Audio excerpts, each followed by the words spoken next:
तो ये बात दरअसल ये है कि हमारे बुजुर्गों की ये अमानत है, तो जलन तो हमें होगी ना।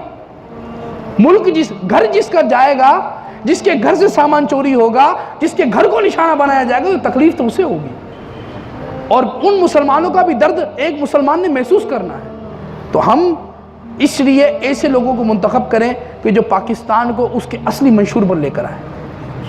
हमारा मकसद ये है, हमारा मकसद तनकीद नहीं है, इस्लाह है। लेकिन कब? जब तक हम बोलेंगे नहीं तो इस्लाह कौन करेगा?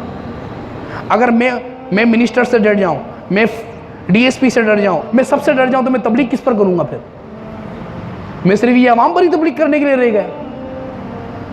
तबलीग तो सब पर करनी है।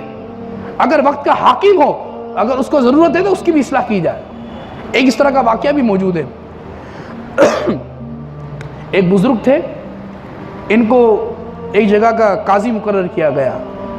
तो इनको जब बुलाया तो रास्ते के अंदर एक मस्जिद में ठहरे, तो एक बंदे को देखा शराब पीकर मस्जिद में घूम रहा था और ओल्ड फुल बक रहा था। आपने उसको कोड़े लगाए। पता चला वो वक्त के सुल्तान का रिश्तेदार था। वो आ गए, बोला आप मेरे को जानते नहीं है, मेरा रिश्तेदार था। बोला तूने मुझे काजी बनाया?